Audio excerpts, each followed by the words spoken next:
समझने वाले हैं अपने बीपीटी थ्योरम की प्रूविंग। तो यहाँ पर अपने पास स्टेटमेंट दे रखा है, एक ट्रायंगल है आपके पास। ट्रायंगल में यहाँ पर क्या बता रखा है कि if a line drawn parallel to the one side of a triangle. अगर यहाँ पर आपने क्या किया, एक ट्रायंगल फॉर्म किया है, इसमें कोई भी एक साइड आप ड्रॉ करिए, लेकिन जो आपकी तीसरी साइड के क्या होगी, पैरेलल होगी। तो यहाँ पर ये जो रेशियो होगा दो साइड का, A D upon D B और ए अपॉन ई सी, ये आपको प्रूव करना है। तो इसके लिए आप करेंगे सबसे पहले कंस्ट्रक्शन में हमने क्या किया, बी ई को मिला दिया और सी डी को मिला दिया, ठीक, ज्वाइन करा दिया।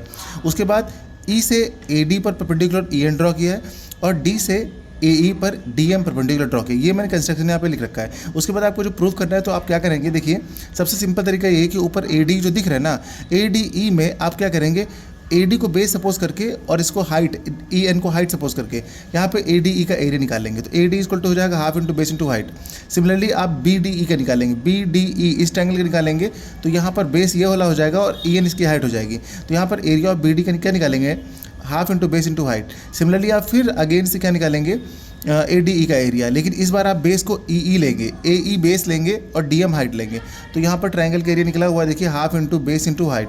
अब नीचे आप लेंगे सी ई डी का, सी डी ई का निकालेंगे एरिया, तो यहाँ पर बेस तो सी ई हो जाएगा लेकिन इसकी हाइट डी एम रहेगी। तो यहाँ से इसका भी एरिया निकाल लिया। अब यहाँ पर आपने 4 बार एरिया निकाला है, ये आपको निकालना पड़ेगा, ठीक है। 4 बार एरिया निकालने के बाद आप देखेंगे क्या प्रूव करना है। ए डी ऊपर है ना, तो ए डी वाला कौन सा है, देखिए ये ए डी वाला है, और डी बी नीचे है इसके, तो डी बी वाली टूटी कौन सा, ये डी बी वाला है, यानी इसमें से इसको डिवाइड कर दीजिए। तो area of A D E upon area of B D E, इन दोनों को हमने डिवाइड कर लिया। एल एच एस में डिवाइड किया तो आर एच एस में डिवाइड हो जाएगा, तो हाफ ऑफ कट जाएगा, एन कट जाएगा, बचेगा A D upon D B. Similarly हमारा जो बचा हुआ पार्ट था उसको डिवाइड कर लिया यहाँ पर, तो हमारे पास इक्वेशन 2 आ गई। 2 में आपको दिख रहा होगा ए अपॉन ई सी।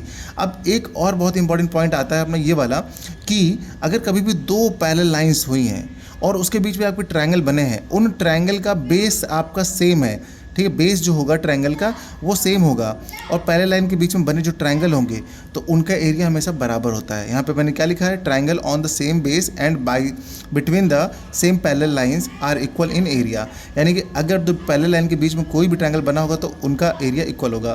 तो यहाँ से इक्वेशन 1, 2, 3 को हम मर्ज कर लेंगे तो हमारे पास ऑटोमेटिक मिलकर क्या आ जाएगा, देखिए पहली बात तो यहाँ पर A D upon D B और ए अपॉन ई सी, बस खाली इनको इक्वल लिखना था। इक्वल लिखने के लिए ये कंडीशन लिखना आपको बहुत जरूरी है। उम्मीद करते हैं समझ में आया होगा तो वीडियो को लाइक से सब्सक्राइब कीजिएगा। मिलते हैं अगली क्लास में, बाय बाय।